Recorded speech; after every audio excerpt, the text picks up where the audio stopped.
ఉత్తరప్రదేశ్లో ఘోరం జరిగింది. ఓ బాబా ఏర్పాటు చేసిన ప్రవచనాల కార్యక్రమంలో భారీ తొక్కిసలాట జరిగింది.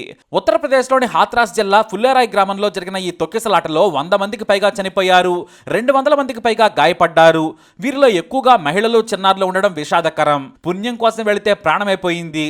మన దేశంలో సైన్స్ కంటే సోది చెప్పే బాబాగాళ్ల మీద నమ్మకం పెట్టుకుంటారు జనం. మాటకారతనం నేర్చిన ప్రతి ఒక్కడు బాబానే. అలాంటి మాటకారే ఈ బోలే బాబా కూడా. ఈయన బ్యాక్గ్రౌండ్ తెలిస్తే మేము కూడా బాబా అవతారం ఎత్తుతామంటారు. నిజమండి బాబు. ఎందుకంటే ఒకప్పుడు ఈయన పోలీసు. దొంగ బాబాలను జైల్లో వేసిన ఈయన ఇప్పుడు ఏకంగా బాబా అవతారం ఎత్తాడు. ఇక ఈ బోలే బాబా పేరు నారాయణ సాకార్. ఒకప్పుడు పోలీసు ఉన్నతాధికారులకు సెల్యూట్లు కొట్టిన ఈయన ఏకంగా సీఎంలనే పిలిపించుకునే రేంజ్కి ఎదిగాడంటే నమ్మండి. బాబా అవతారం ఎత్తాక నారాయణ సాకార్ హరి అని, సాకార్ విశ్వహరి అని పేరు పెట్టేసుకున్నాడు. ఇప్పుడు బోలే బాబా అయిపోయాడు. ఏకంగా శివుడి రూపం ఆయనేనంటూ జనం పొర్లు దండాలు పెడుతున్నారు. మరి ఎంతలా అంటే ఈయన ఇంటి దగ్గర ఉండే ఖాళీ కుర్చీకి కూడా 100 కిలోమీటర్ల దూరం నుంచి వచ్చి తమ వెర్రితో దండం పెట్టుకుని వెళుతుంటారు. ఆయన ఇంట్లో కనిపిస్తే చాలు ఏడుస్తూ పొర్లు దండాలు పెట్టుకుని ఏదో నిజంగానే పైనుంచి స్వామి వచ్చినట్లుగా భక్తులు పొలకరించిపోతారు. ఆయన నడుచుకుంటూ గేటు దాటి కారెక్కిపోతుంటే ఉదయాన్నే జనం నేల మీద పొర్లు దండాలు పెడుతూ ఉంటారు. ఆయన భార్య కనిపించిన దేవతామూర్తి అని మొక్కటం మొదలు పెట్టారు. ఇప్పుడు ఒంటరిగా వస్తే బాగోలేదని జంటగా పెళ్లాంతో వచ్చి మరీ ప్రవచనాలు చెబుతున్నాడు ఈ బోలే బాబా. మరి ఈ బాబాలేమి పుట్టుకతోనే దేవుడి అవతారంతో రారు కదా. మనోడు కూడా యూపీలోని యతా జిల్లా పతియాలి తాలూకా బహదూర్ గ్రామంలో పుట్టాడు. ఈయనకి నారాయణ సాకార్ అని పేరు పెట్టారు. ఇతని తండ్రి వ్యవసాయం చేసేవాడు. ఇతను కూడా వ్యవసాయం చేస్తూ చదువుకున్నాడు. తండ్రి దిగువ మధ్యతరగతి కావడంతో ఏదైనా ప్రభుత్వ ఉద్యోగం సంపాదించి జీవితాన్ని మెరుగుపరుచుకోవాలనుకున్నాడు. అలానే కష్టపడి చదివి పోలీసు ఉద్యోగం సంపాదించాడు. మొదట ఎస్ఐగా చాలా పోలీస్ స్టేషన్లో పనిచేశారు ఈయన. ఎంతో మంది సీనియర్లకు సెల్యూట్ కూడా కొట్టాడు. ఎన్నో మర్డర్ కేసులను ఛేదించాడు. ఆ తర్వాత ఇంటెలిజెన్స్ బ్యూరోలో చాలా కాలం పాటు పనిచేశాడు. మరి ఏం జరిగిందో ఏమో, దొంగ బాబాల ఇన్కమ్ చూసి కుళ్ళుకున్నాడో ఏమో కానీ 18 ఏళ్ల సర్వీస్ తర్వాత జీతం బోరు కొట్టేసిందనుకున్నాడు. వెంటనే 1990లో విఆర్ఎస్ తీసుకున్నాడు. ఇక ఈ గ్యాప్ లో బాబా అవతారం ఎత్తేందుకు అవసరమైన సిలబస్ మొత్తం చదువుకున్నాడు. భగవద్గీత, మహాభారతం, రామాయణం కథలు నేర్చుకుని ఇతరుల పుస్తకాలు చదివి తన గ్రామానికి చేరుకున్నాడు. అక్కడ భార్యతో కలిసి ఓ గుడిసేసుకున్నాడు. అక్కడ తనకు దేవుడు కనిపించాడని, అందుకే అన్ని వదిలేసి ఇలా బ్రతుకుతున్నానని తనను కలిసిన జనాలకు చెబుతూ ఉండేవాడు. పైగా కొత్తలో రేబన్ గ్లాసెస్ పెట్టి పైన నిలువు బొట్టు పెట్టుకుని వైట్ అండ్ వైట్ డ్రెస్ లో బాబాగా మారారు. ఇక ఈయన చూసి వచ్చిన వారందరికీ తనకు దేవుడు కనిపించి ఏం చెప్పాడంటే అంటూ కహానీలు చెప్పడం మొదలు పెట్టేవాడు. పాత పురాణ కథలకు తనదైన మాటకారితనం జోడించి చెబుతుంటే వెర్రి జనం చెవులు నెక్కబడుచుకొని వినడం మొదలు పెట్టారు. ఇలా మెల్లిగా 5 ఏళ్లలోనే ఏక్ నంబర్ బాబా అయ్యాడు నారాయణ సాకార్. మొదట చాలా స్టైలిష్ బాబాగా పేరు తెచ్చుకున్నాడు. కోట్ వేసుకుని టై కట్టుకుని మరి జనాలకు ప్రవచనాలు చెప్పడం మొదలు పెట్టాడు. ఇక ఆ ప్రవచనాల్లో ఏముంటుందంటే ఎంతసేపు ఆత్మ, పరమాత్మ, పుణ్యం, పాపం అంటూ చెబుతూ ఉంటాడు. ఈయన ఫేమస్ డైలాగ్ కూడా ఒకటి ఉంది. ఇలాంటివి మన వాళ్ళు ఎంతో మంది దొంగ బాబాల దగ్గర విన్నదే. మనం సంపాదించుకున్న డబ్బును బ్యాంకులో వేసుకుంటాం. దాన్ని జాగ్రత్తగా అవసరమైనప్పుడు తీసుకుని వాడుకుంటాం. పుణ్యం కూడా అంతే.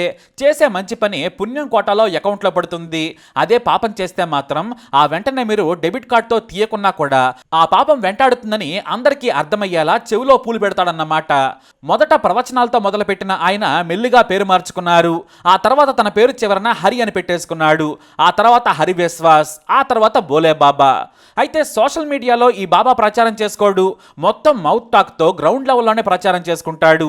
మొదట తన భార్యతో కలిసి రిచ్గా వైట్ అండ్ వైట్ కోట్ వేసుకొని కళ్ళజోడు పెట్టుకొని మీసాలు తీసేసి లైట్ గా లిప్స్టిక్ పూసి పైన బొట్టు, మెడలో దండతో జనాలకు దర్శనమిచ్చేవాడు. ఇక ఆ తర్వాత వైఫ్ తో కలిసి నిండుగా కనిపించి తనకు తోచిన మాటలు చెబుతూ జనాలకు భక్తిభావం పొంగించి తానే దేవుడయ్యాడు.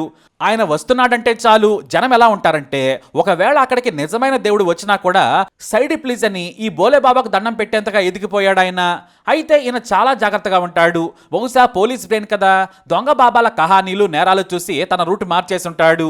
జనాలను నమ్మించేందుకు బాబా వేషాలు వేయడు, కషాయం కట్టడు. కొత్తలో మోడర్న్ గా ఉండేవాడు. ఇక వయసు పెరిగాక తెల్ల చొక్కా, తెల్ల ప్యాంటు వేసుకుని తన భార్యతో కలిసి కూర్చొని ఇక మాటలు చెబుతూ ఉంటాడు. జనం ఆహా ఊహా అని వింటూ ఉంటారు. అలా మెల్లిగా యూపీ నుంచి మధ్యప్రదేశ్కు, ఆ తర్వాత రాజస్థాన్ వరకు ఫేమస్ అయిపోయాడు. ఇక ఈయన భక్తులు కోట్లలో ఉన్నారంటే నమ్మండి. మరి ఈయనే చేపిస్తాడో లేదంటే వేరే వారు చేస్తారా కానీ దూర ప్రాంతాలకు వెళ్ళి మరి ప్రవచనాలు ఇస్తుంటాడు. వేలల్లో జనం హాజరవుతూ ఉంటారు. అది కూడా పెద్దగా ప్రచారం చేయకుండానే. ఇక ప్రచారం చేస్తే పక్కన మోడీ మీటింగు, రాహుల్ గాంధీ మీటింగ్ ఉన్నా కూడా వాళ్ళు కూడా ఈగల కొట్టుకోవాల్సిందే. ఎందుకంటే వారికంటే ఈ బోలే బాబా చాలా ఫేమస్. ఈయన్ను దర్శించుకున్న, ఆయన చెప్పే ప్రవచనాలు విన్నా కూడా పుణ్యం కలుగుతుందనే ఓ వెర్రి నమ్మకం వారిలో ఏర్పడిపోయింది. అందుకే గత 2 దశాబ్దాలుగా చాప కింద నీరులా పేరు తెచ్చుకున్నాడు. అలానే ఎక్కడా కూడా మీడియాలో కనిపించడు. అలాగే తన ప్రవచనాలను వీడియో కూడా తీయద్దని చెబుతూ ఉంటాడు. అయినా కూడా కొంతమంది తీస్తూనే ఉంటారు. కాకపోతే ఆ ప్రవచనాల్లో వందల మంది వాలంటీర్లు వీడియోలు తీసే భక్తులను వారిస్తూ ఉంటారు. గ్రౌండ్ లెవెల్లో తెగ పాతుకుపోయాడు ఈయన. ఒకసారి అఖిలేష్ యాదవే ఈయన చెప్పే ప్రవచనాలు కాసేపు విన్నారు. ఆ తర్వాత ఈ బాబా తోపు, ఈయన మానవాళికి మేలు చేస్తున్నాడని 4 డబ్బా డైలాగులు కొట్టి వెళ్ళిపోయారు ఆయన. ఇక యోగి ఆదిత్యనాథ్ సీఎం అయ్యకైతే ఈయనేదో హిందూ సమాజాన్ని ఉద్ధరిస్తున్నట్లుగా ప్రవచనాలు చెబుతూ ఉంటాడు. ఈయన ప్రవచనాలంటే అధికారులు కూడా అనుమతిస్తూ ఉంటారు. ఎంతలా అంటే కరోనా పీక్స్లో ఉండగా మనోడు ప్రవచనాలు చెప్పి కరోనా కేసులు పెంచి మనుషుల ప్రాణాలు తీసిన దేవుడు ఈయన. ఫరూఖాబాద్లో సత్సంగ్ను ఏర్పాటు చేశారు నిర్వాహకులు. కానీ పోలీసులు ఈ బోలే బాబాను వద్దని వారించారు. కానీ రాజకీయ పలుకుబడితో జిల్లా కలెక్టర్ మీద ఒత్తిడి తెప్పించారు. అయినా కూడా కేవలం 50 మందికి అనుమతించారు కలెక్టర్. కానీ అక్కడికి 50,000 మంది హాజరయ్యారు. అప్పటికే కరోనా పీక్స్లో ఉంది. కేసులు కూడా పెరుగుతున్నాయి. సిటీ మొత్తం జామ్ అయిపోయింది. ట్రాఫిక్ కుప్పకూలిపోయింది. ఇంకేముంది, పోలీసులు నిర్వాహకుల మీద కేసు పెట్టారు. బాబానేమో వదిలేశారు. ఈ వ్యవహారంపై తీవ్రమైన విమర్శలు కూడా ఎదుర్కొంది యోగి సర్కారు. ఇక ఆ తర్వాత బోలే బాబా ఎక్కడ సత్సంగ్ ఏర్పాటు చేసినా కూడా వేలాది మంది భక్తులు వెళుతూ ఉంటారు. తాజాగా హాత్రాస్ జిల్లాలో ఓ ఆధ్యాత్మిక సంస్థ సత్సంగ్ ఏర్పాటు చేసింది. ఫుల్లేరాయ్ గ్రామంలో శివారాధన ఉంటుందని ప్రచారం చేశారు. ఆ తర్వాత బోలే బాబా కూడా వస్తున్నారని, ఆయన గొప్ప ప్రవచనాలు ఇస్తారని నిర్వాహకులు ప్రచారం చేశారు. ఆ తర్వాత భజన కూడా ఉంటుందని స్థానికంగా ప్రచారం చేసుకున్నారు. భక్తులందరూ రావాలని, తాగునీటి వసతి, భోజన వసతి కూడా ఏర్పాటు చేస్తున్నామని తెలియజేశారు. స్థానిక సబ్ డివిజనల్ ఆఫీసర్ దగ్గర అనుమతి కూడా తీసుకున్నారు. అంతేకాదు పోలీసు రక్షణ కావాలని కోరారు. మహా అయితే 5,000 మంది వస్తారులే అని మొదట చెప్పారు. దీంతో అనుమతిచ్చారు. పోలీసులు కూడా భద్రతా ఏర్పాట్లు చేసుకున్నారు. కట్ చేస్తే 20,000 మంది హాజరయ్యారు. అది కూడా పెద్దగా ప్రచారం చేయకుండానే. బోలే బాబాను దగ్గర నుంచి చూసేందుకు అప్పటికే జనం తొక్కుకుంటూ ఉన్నారు. జనం ముందుకు వెళ్లేందుకు ప్రయత్నించగా పోలీసులు చాలాసార్లు వారించారు. వాలంటీర్లను కూడా అలర్ట్ చేశారు. అప్పటి వరకు కామ్గా శివారాధన, భజన జరిగింది. ప్రవచనం ముగిసే సమయానికి ఒక్కసారిగా వెనుక వైపు ఉన్నవారు ముందుకు తోసుకొచ్చారు. అంతే, పాపం మహిళలు, చిన్నపిల్లలు ఆర్తనాదాలు పెట్టుకుంటూ కింద పడిపోయారు. వారి మీద పడ్డ జనాలు తొక్కుకుంటూ వెళ్లడంతో పాపం ప్రాణాలు కోల్పోయారు చాలా మంది. అప్పటి వరకు భక్తితో ఉన్న వారంతా ఆ దేవుడి దగ్గరికి వెళ్ళిపోయారు. ఓ మూర్ఖుడి సోది వినడానికి వచ్చి తమ కుటుంబాల్లో విషాదం నిండేలా చేసుకున్నారు. చిన్నపిల్లల చేతులు విరిగిపోయాయి. ప్రాణం లేకుండా పడి ఉన్న వారి మృతదేహాలను చూస్తుంటే కన్నీళ్లు రాక మానద్దు. అమాయకులైన పేదలు చనిపోయారు. వందలాది మంది గాయపడ్డారు. మరికొంతమంది తొక్కేసలాట్లో స్పృహ కోల్పోయారు. ఈ ఘటన జరగగానే బోలే బాబా మెల్లిగా జారుకున్నాడు. నిర్వాహకులు కూడా పారిపోయారు. అక్కడున్న ప్రజలు సాయం చేశారు. ఇక పోలీసులు ఉన్నతాధికారులకు సమాచారం ఇవ్వడంతో అంబులెన్స్లను పంపించి వారిని ఆసుపత్రికి తీసుకెళ్లారు. ఇప్పటి వరకు 100 మందికి పైగా చనిపోయారు. వందలాది మంది ఆసుపత్రిలో చికిత్స పొందుతున్నారు. తక్కువ మందికి అనుమతి తీసుకొని ఎక్కువ మంది భక్తులను రప్పించిన నిర్వాహకులను బాధ్యత లేకుండా వ్యవహరించిన బోలే బాబా మీద కేసులు పెట్టి జైల్లో పెట్టాలని జనం ఆగ్రహం వ్యక్తం చేస్తున్నారు. మరి మన దేశంలో మృతదేహాలకు పేదలకు విలువ ఉండదు కదా. వ్యానుల్లో తొక్కుకొని తీసుకెళ్లిపోతున్నారు పాపం.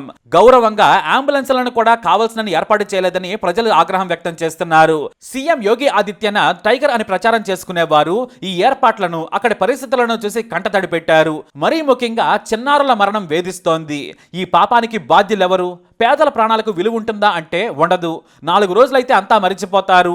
అలాగే జూలై 4న కూడా ఈ బోలే బాబా మరో కార్యక్రమానికి కూడా ఏర్పాట్లు జరిగాయి.